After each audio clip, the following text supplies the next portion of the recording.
What's going on, everybody? Welcome to Dad Talk today. It's been a minute. We have had a lot going on this side of the world. Lots of exciting things coming up that I'll love to update with you guys. But during our travels over the past couple of months, we've met a lot of new people, but there's nobody I've been more excited to introduce to you than the guest that we have tonight. I want to introduce Chris Smith to the podcast. Chris, how you doing? I can't hear you there, Chris.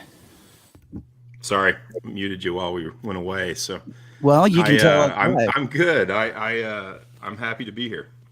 Yeah, man. So I want to tell everybody a little bit about how we met. But before we got into that, tell everybody a little bit about you and what made you decide to get into the family law.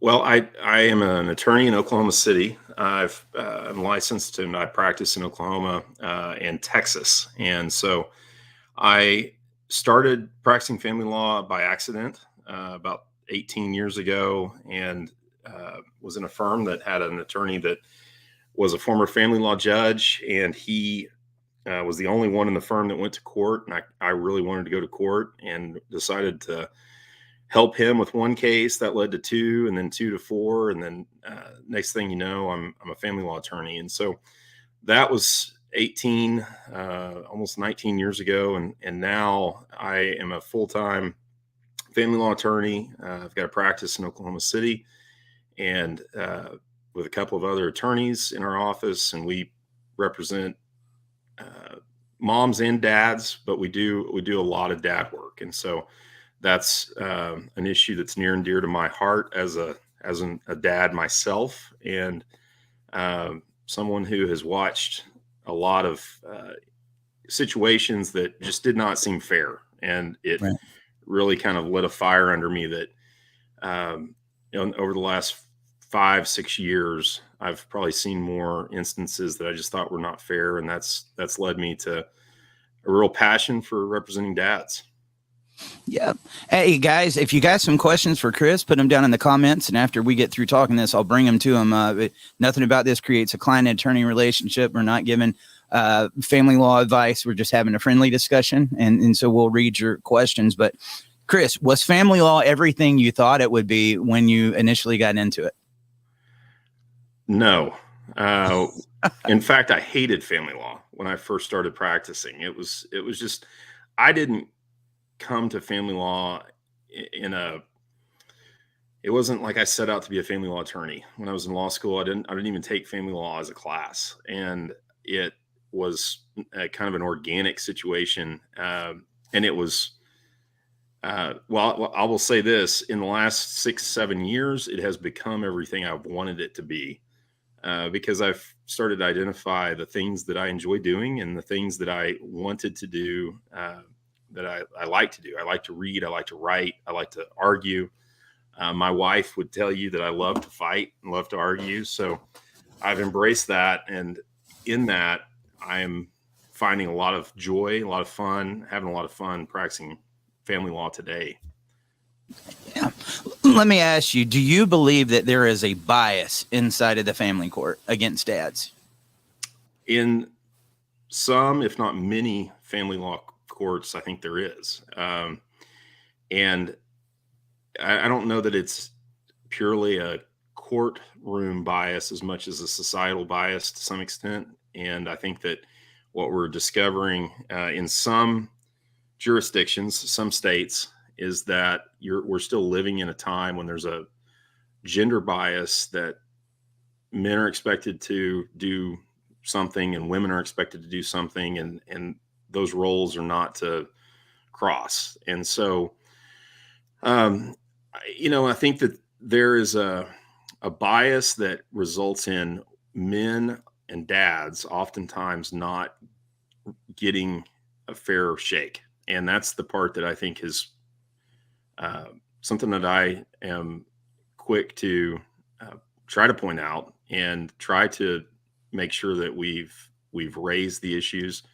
But oftentimes it just isn't enough. And I think that domestic violence statutes and the way that we've created a presumption in Oklahoma, especially. We have a statute that says that if you're found to be a perpetrator of domestic violence, you have to pay the attorney's fees of the victim, and in the family law setting, in the family law case. And we have that issue up on appeal right now as to what that means. But what it does is it results in a lot of allegations of domestic violence. And once an allegation has been made, you're fighting an uphill battle from the very beginning.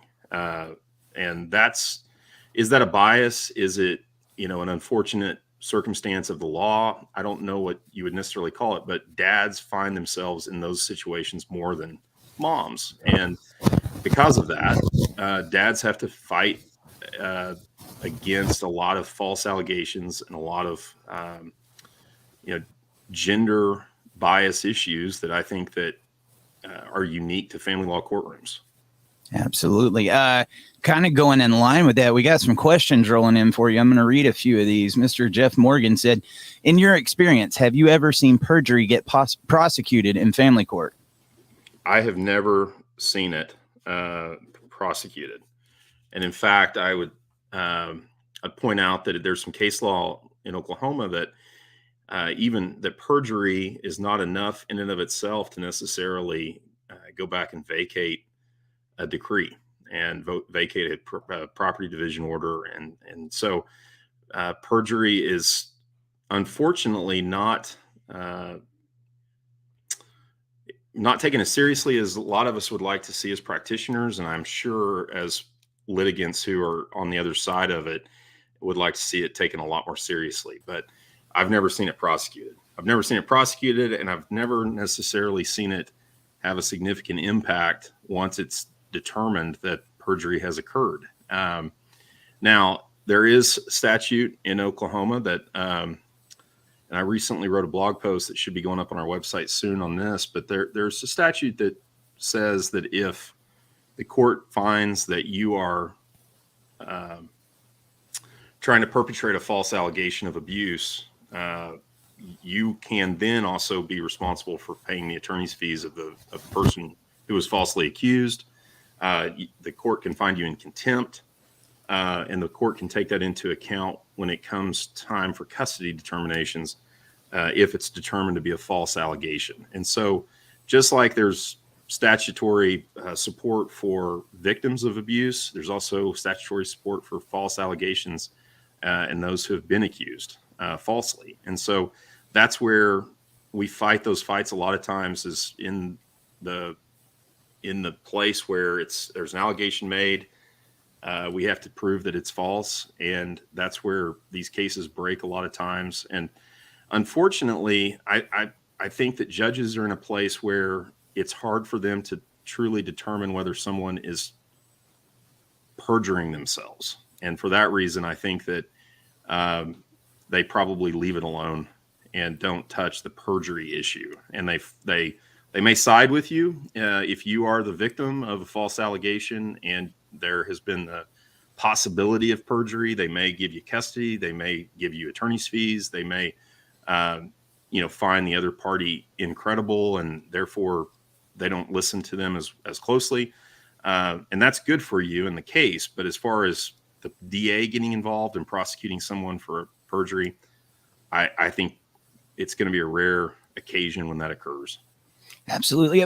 I mean, roughly, I know you might not be able to give me exact numbers. How many cases are you seeing where these allegations or these restraining orders are coming through where they're unfounded or deemed to be false? Well, there's a lot of allegations being made, and unfortunately, they rarely get to the point where the court has to make a decision as to whether they're true or false. And a lot of times they're worked out in the process. An allegation has been made. The party who has been alleged to have been the perpetrator has to then fight those allegations. They fight them, and then the case settles and there's a resolution. That's what happens 9 times out of 10. And it's a rare situation where you go to trial and you put on evidence relating to the allegations that have been made. And in those situations where you do get to that point, a lot of times I think the judges are slow to want to come down and say, I think this is a false allegation. They may just say that there's just not enough there, that a preponderance of the evidence would suggest that you are a victim of abuse, or that clear and convincing evidence tells me that no, you're not the victim, or you are the victim. And so the judge is calling balls and strikes, and oftentimes that results in an outcome that neither party likes, and so I'm not one to be quick to jump on the side of judges or just not doing the job. They're doing the job. Most of them are doing the best job they can in a very difficult setting. And but perjury is rare, and making an ultimate determination that someone has made a false allegation, that's a rare thing as well. Absolutely. And a lot of it's practical. And Eric, if you think about it, like, practicalities would suggest that, most people, most dads, since we're talking about dads, it's rare to have a dad that has the resources to go the distance that's required to be able to prove an allegation false.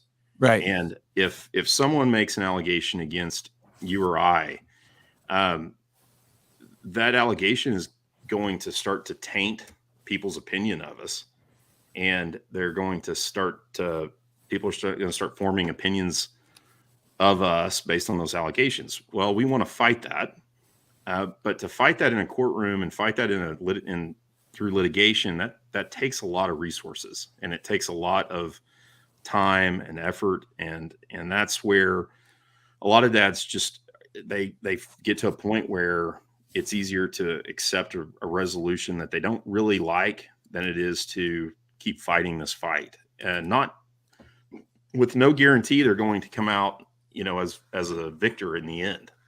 I've seen cases where people have put hundreds of thousands of dollars into a case and come out of it without anything. And that's where I think that's the worst case scenario.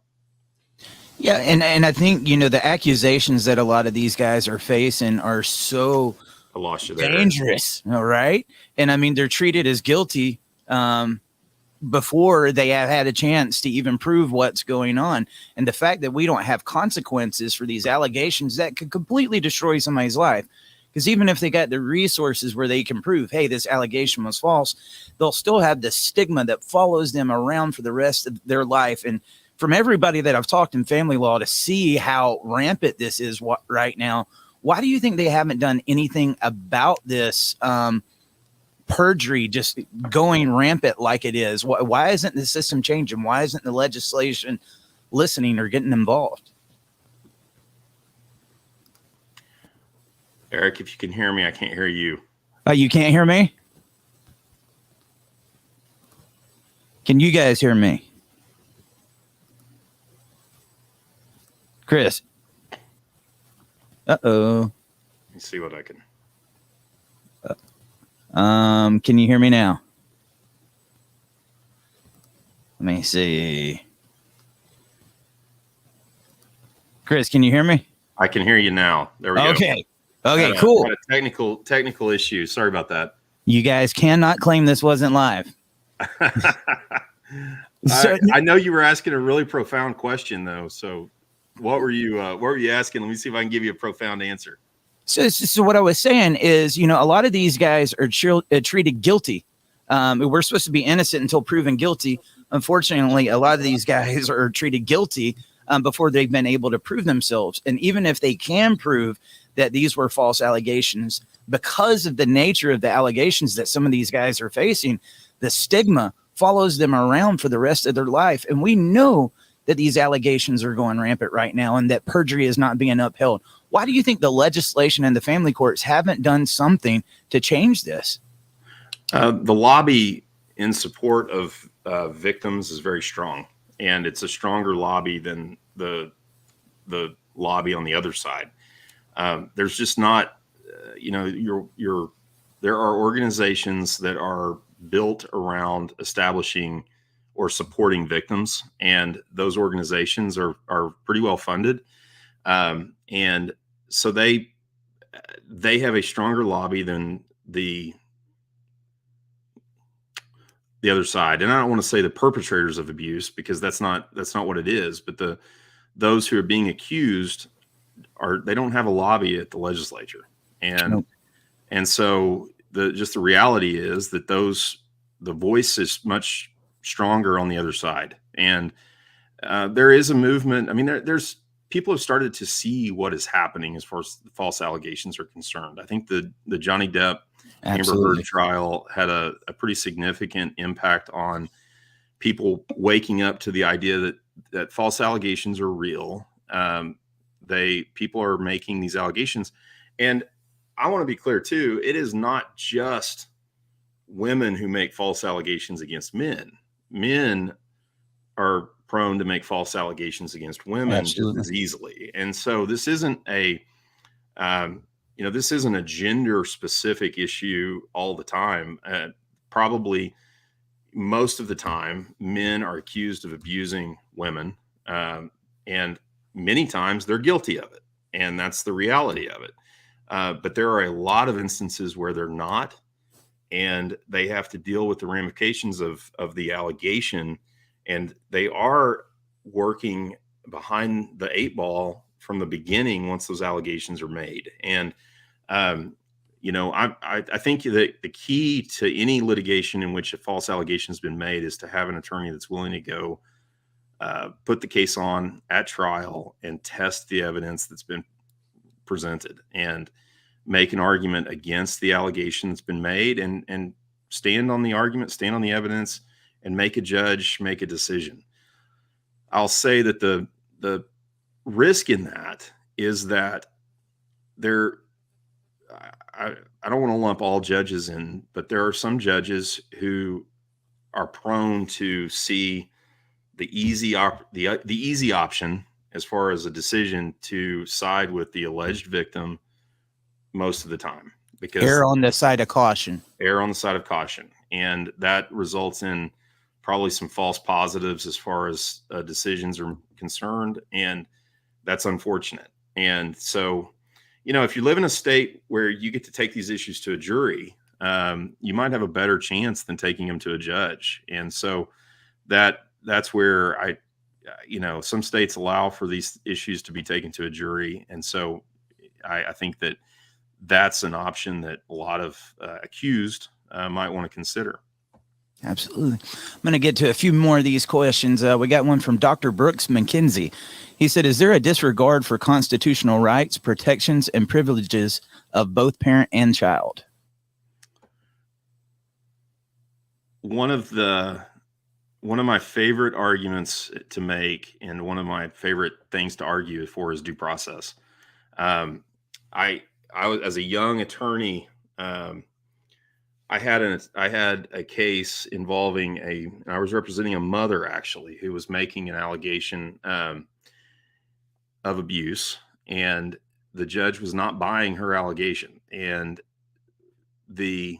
we had a motion to reconsider, and there was a consulting attorney brought in from out of state, and he was there. He told me and my associate, who's now a judge, he told us that he looked at us and he looked at our client. He told our client, I'm going to be watching and I'll tell you if they do a good job or not.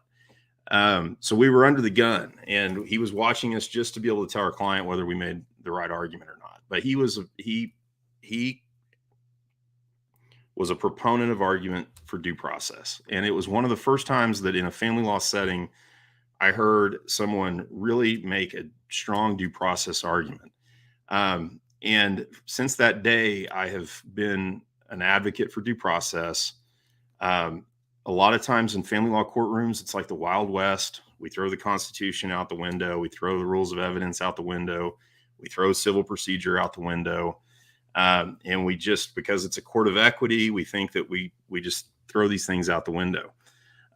Judges are catching on to that. And I think most good judges are holding attorneys accountable for making sure that they follow procedure and they follow due process and they follow the Constitution.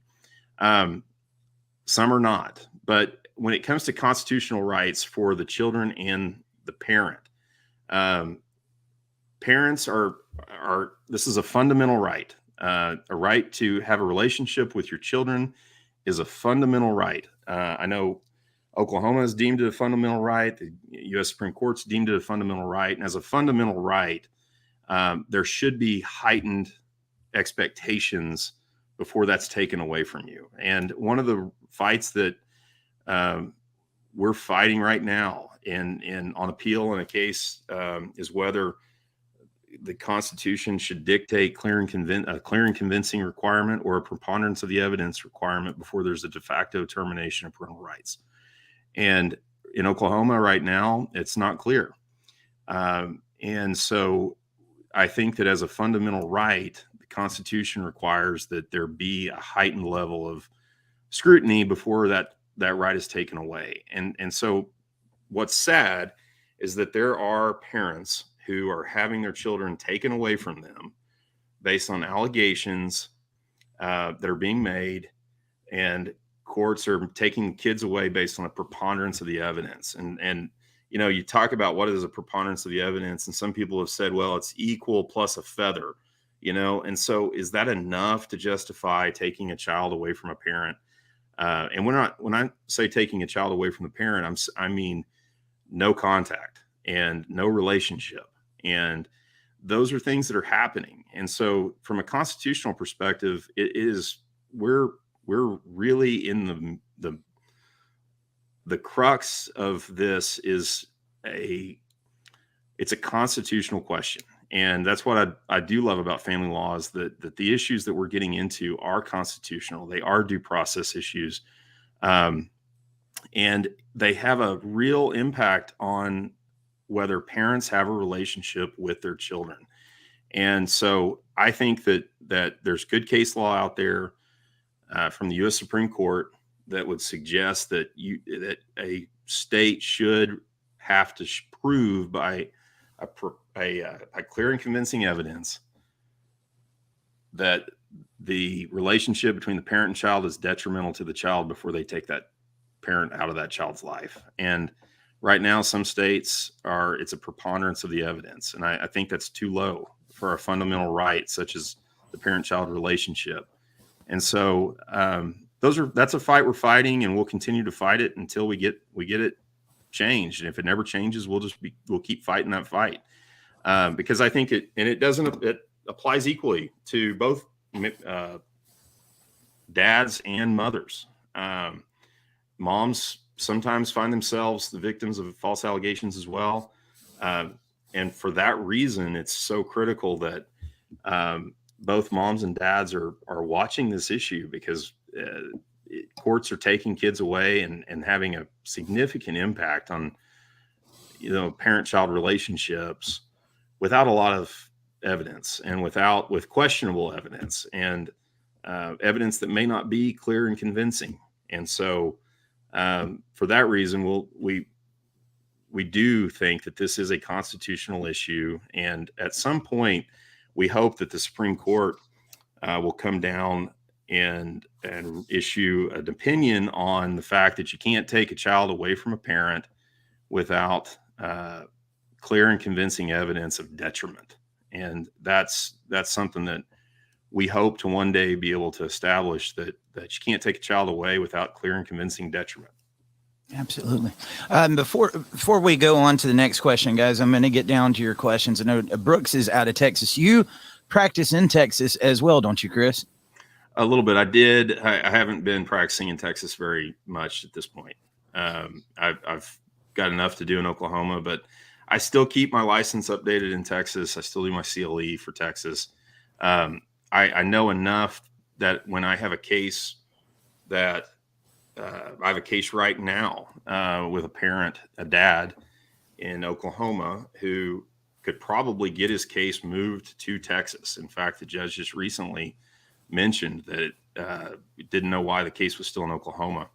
But I don't know that he's going to have a better shake at his case in Texas. I think that it's questionable. And so yeah, I do. Texas. I kind of took your question and ran with it, or your comment and ran with it, but do a little bit in Texas.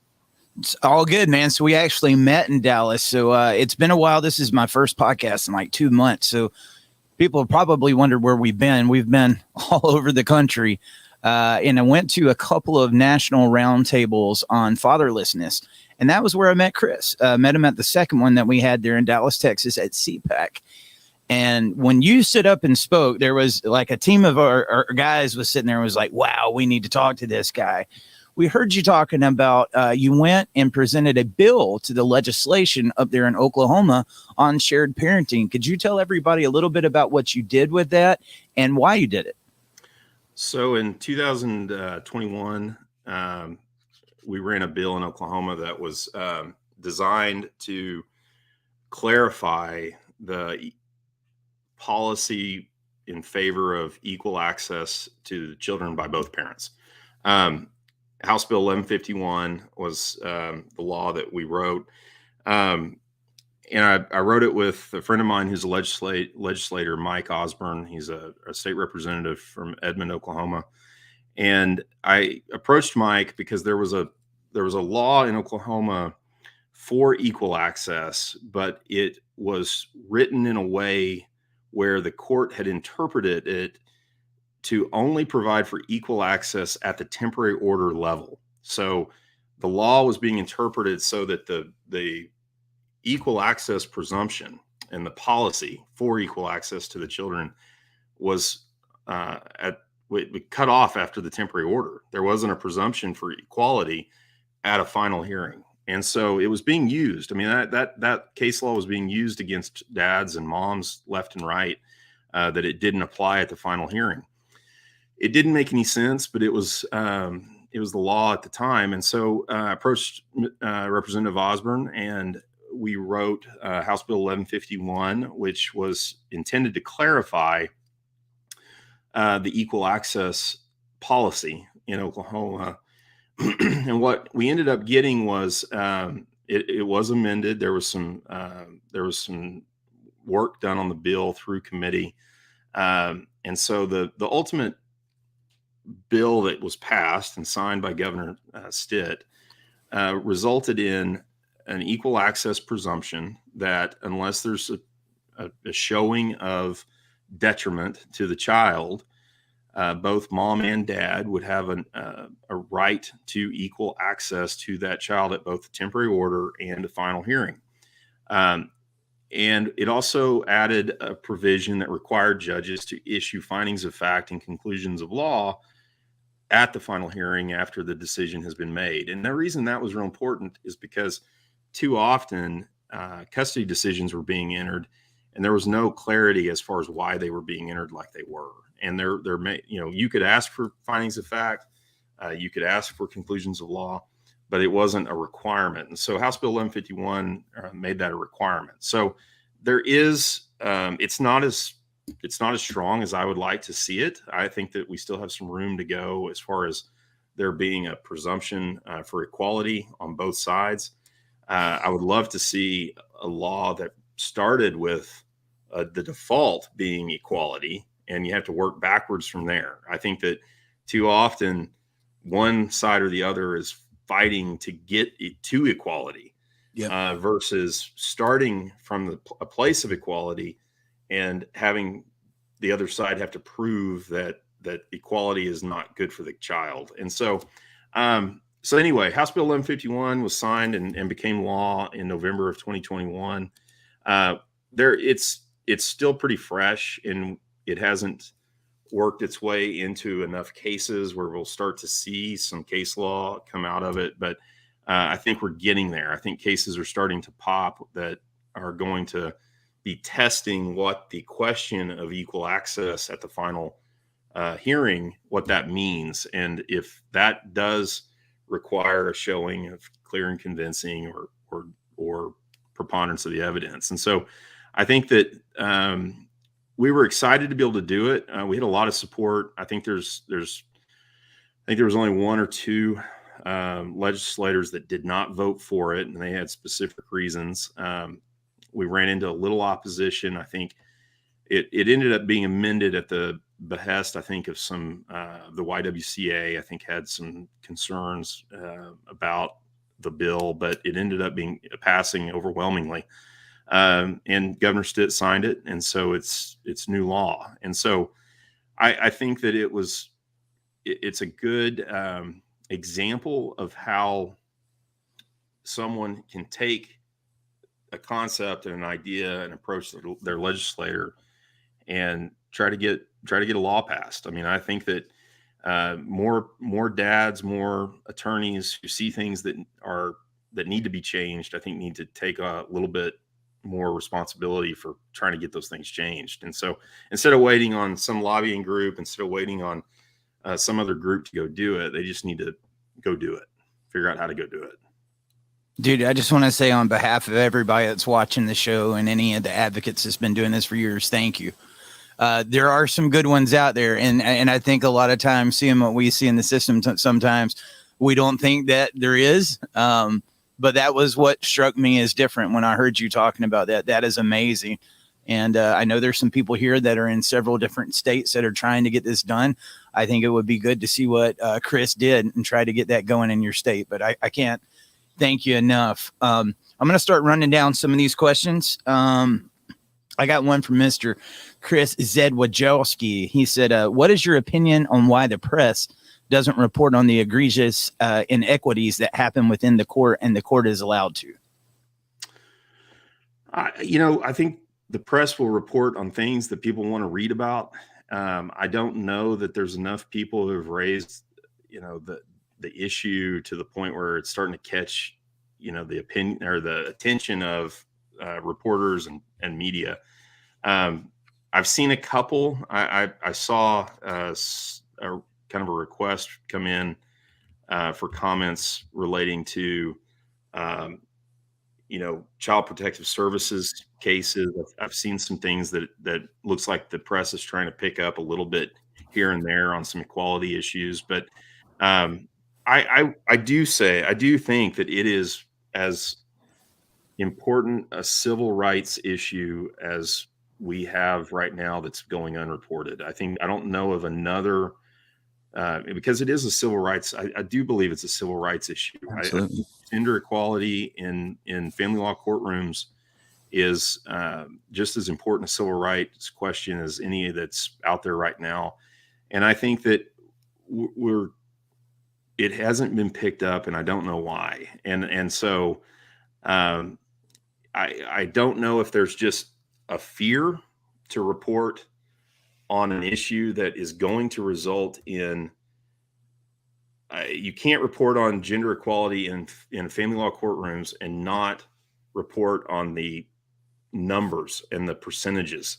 And when you start looking at the numbers and you start looking at the percentages of who gets custody in most family law cases and who ends up with paying child support and if you start looking at these numbers, and this is just data that's available, you can't look at it and start to go, okay, well, this is biased towards men. And so once you get to that point where you start realizing that, okay, I'm going to have to run a story that sides with men in 2022. And that may be a tough thing for some media outlets to do right now. And so, you haven't seen much written on it, but it's definitely an issue that I think needs to be picked up on, because you can't advocate for gender equality in one area, such as employment, and there should be gender equality in employment, but just like there should be gender equality in employment, there should be gender equality when it comes to parenting. You can't have one without the other. And what I think some are starting to see is that it is an issue that needs to be covered for the good of all involved, not just the dad, not just the child, but also the mom, because you really do need to have dads involved and dads there to help, and parents on both sides who want to be involved in their kids' lives. Absolutely. Got a little bit of a long one. I'm going to read this from my cell phone. Pull it up. Angela said, when judge denied the mother's petition to terminate father's rights, and now she is requesting that all contact with minor be suspended, can she win that in court when dad has proof of her interfering and alienating? And also the court investigator from the termination even said mother was alienating. Can the father prove the interference? And do judges even care if the mother has accused him of being a drug user? And to test when there's no criminal convictions for being under the influence? Do you think he can get all the custody, maybe decide in his favor when no contact since 2018 because of her? Sorry so long. I think what I just read and what was described is a pretty typical storyline that we've seen. I think that what we're looking at in that scenario is one in which judge originally sided with dad. Sounds like the judge sided with dad as far as the termination question, and then mother began to make new allegations about dad in an effort to try to keep him from having visitation. I don't know the circumstances specific to that case. I would say that in any case in which there's an effort by a parent to try to prevent and to divide and distance the relation, the distance the child from the other parent, that becomes pretty prevalent and pretty obvious. And so hopefully that there's a judge in that case that will see it for what it is and will give father an opportunity to maintain a relationship with his kids. It really comes down to the judge in that case.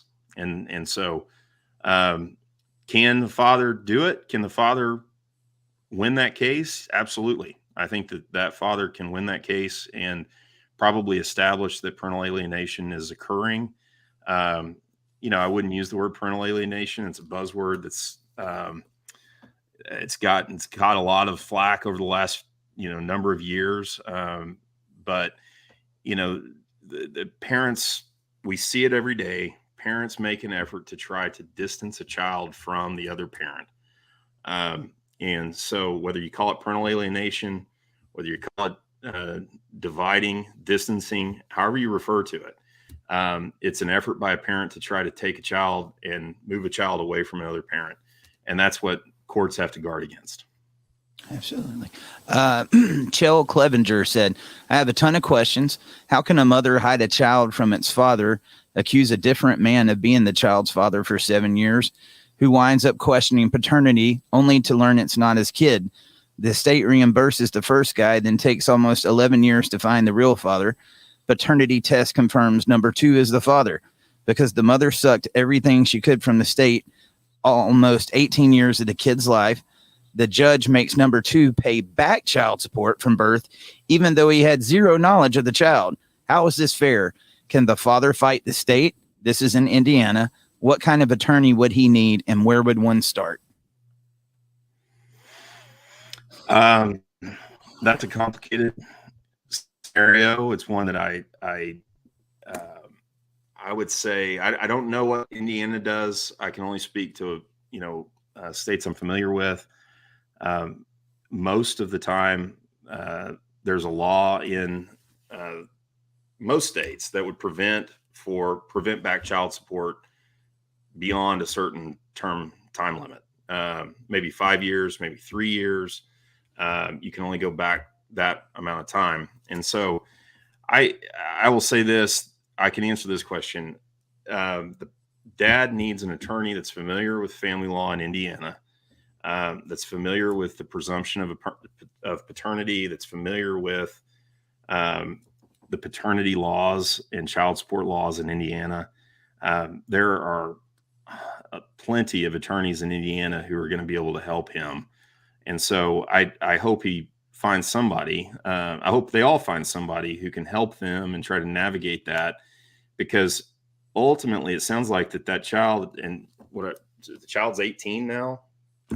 Yeah. It may be the child's claim. it may be up to the child to try to figure this out. So that was a hard one. I don't have a great answer for her, but he definitely needs to find an attorney in Indiana who knows what they're doing. How often are you seeing these cases that involve paternity fraud?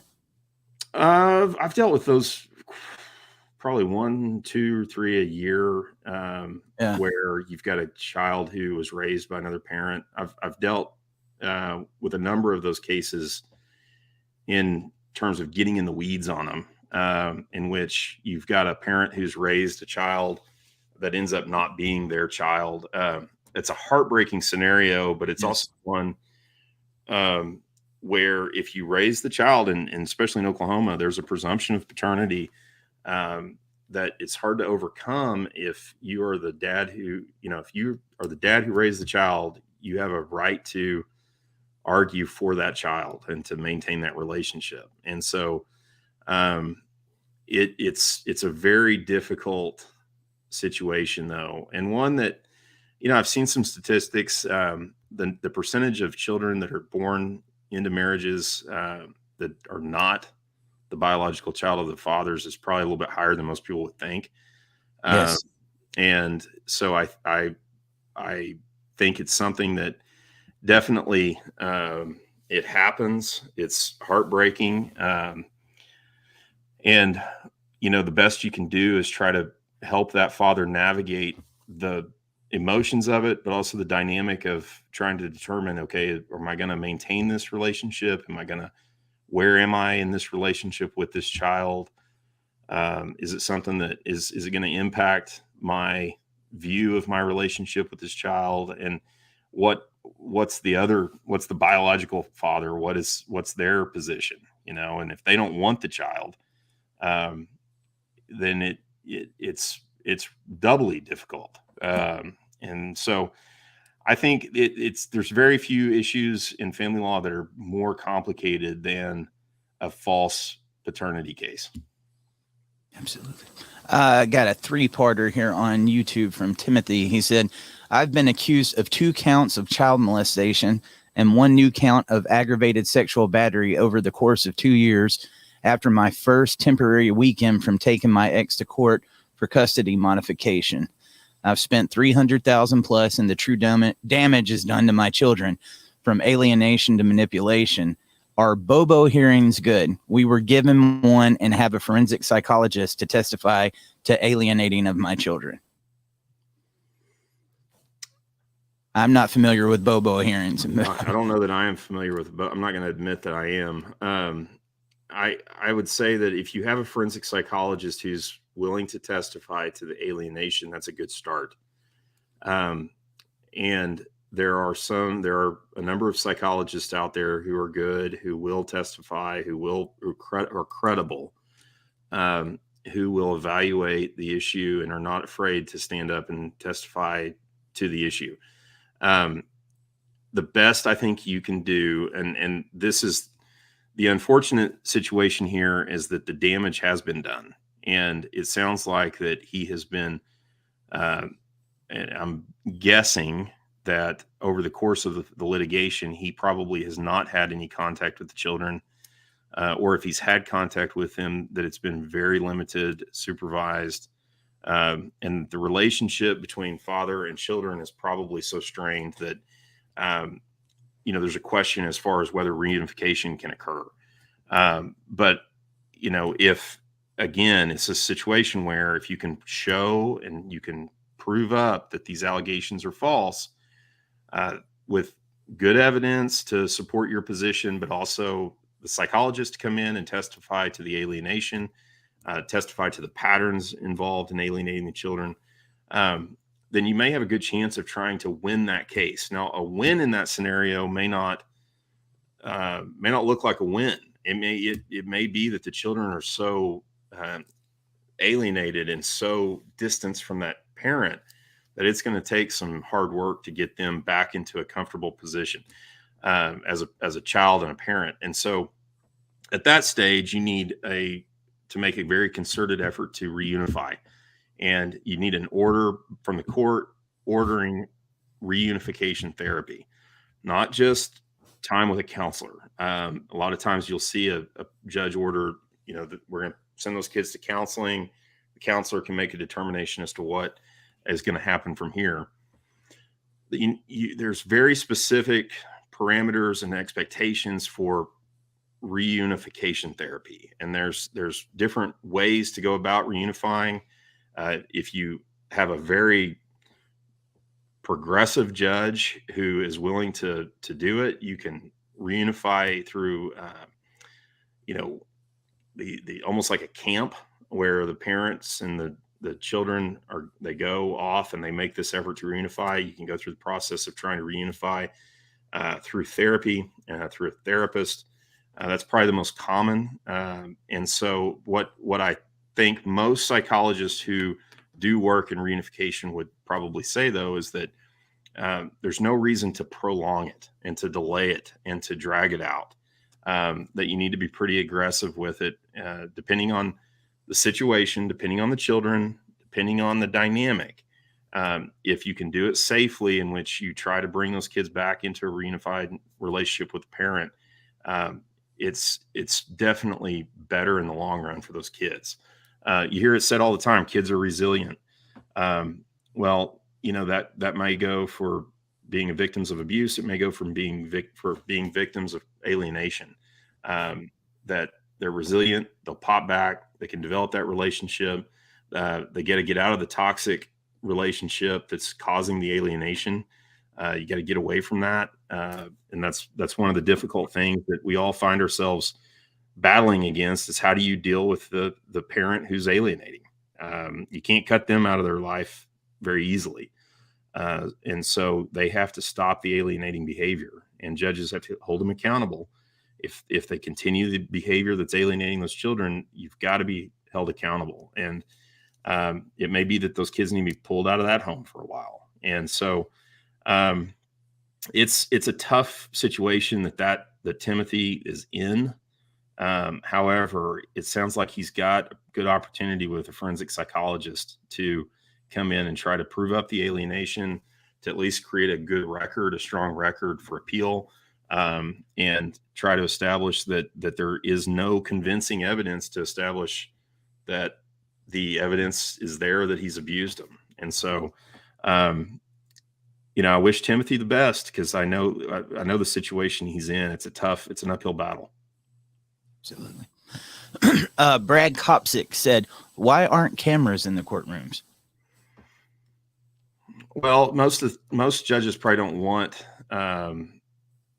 anybody watching the courtroom, first of all. Second of all, a lot of the proceedings in family law courtrooms could be confidential. You're dealing with a lot of issues of confidentiality. Second or third is just technology. I would love to see technology advance in our courtrooms in a lot of areas. There's a lot of areas where I'd rather see courtrooms start using digital presentation options that they don't. And so we have a lot of technology needs in our courtrooms across this country. And cameras in the courtrooms are probably low on the priority list for a lot of people. Yeah. Eric P. Flat said, "When a CCE has been debunked with analysis and evidence and is clearly biased, how would Chris handle it? Seems there's a reluctance to expose these evaluators." You cannot be reluctant in exposing bad evaluators, and you can't be reluctant in exposing biased actors.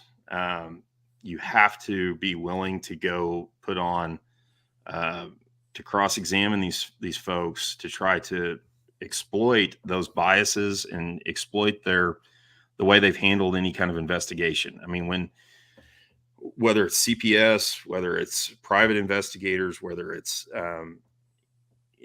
DHS, any kind of child protective services evaluator, you have to test those, and you have to make sure that you're willing to question those evaluations, question their results, the evidence that is being used to base their opinions on, make sure that that's been questioned, and just go through it. A lot of this is common sense, and I think that when you see that you've got something that's been debunked, the analysis and the evidence is clearly biased.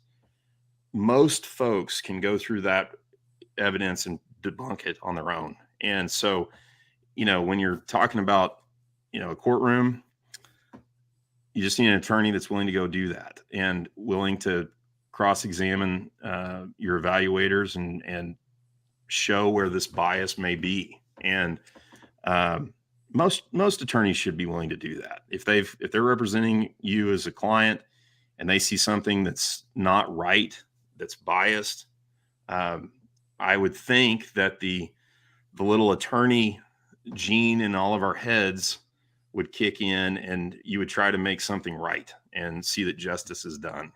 So hopefully that happens. Absolutely. Mike Moyer said, my kid's mom disappeared over a year ago with my kids, and 10 months later contacted me saying she moved across the country. Should I fight for my kids, or what should I do? 10 months later. I would absolutely fight for my kids. No. I think that's the first thing, is to make sure that you step in. And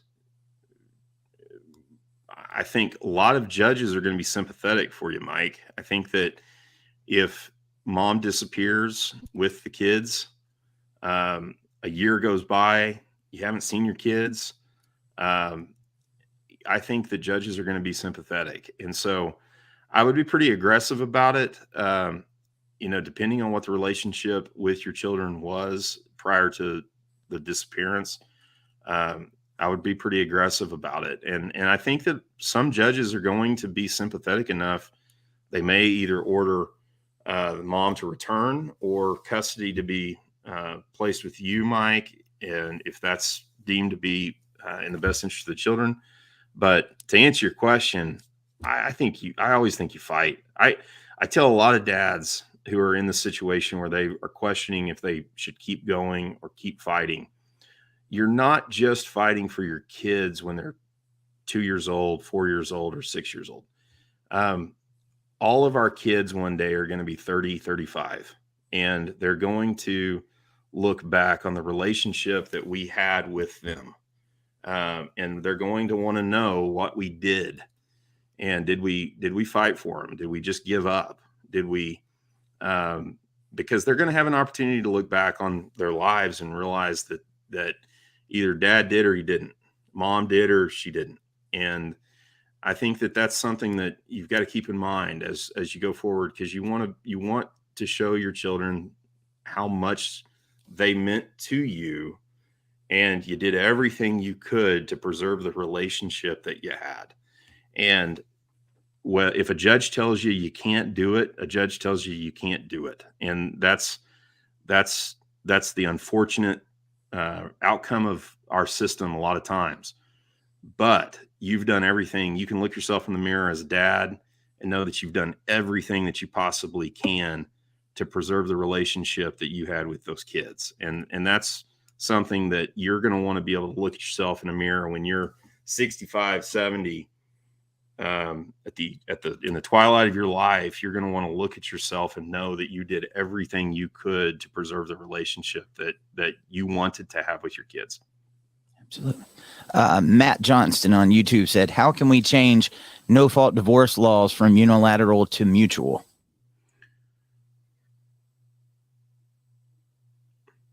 The legislatures across the country are going to have to change that. And there is a movement to try to change no-fault divorce laws.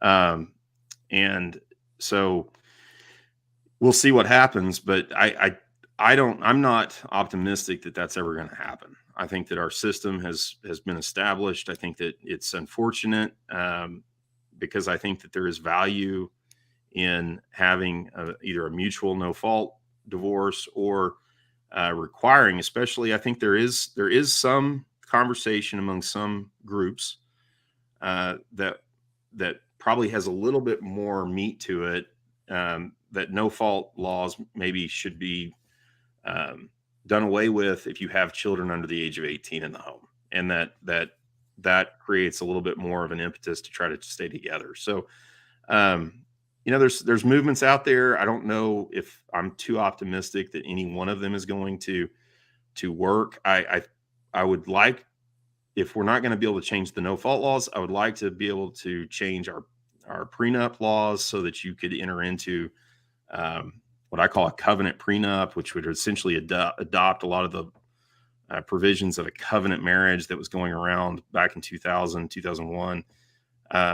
Allow you to enter into an agreement before the marriage that, we're going to adopt a lot of the provisions of a covenant marriage within our marriage. Whether the state tells us we can or we can't, we're going to prenup that. And you can't prenup anything that's not related to property or money right now.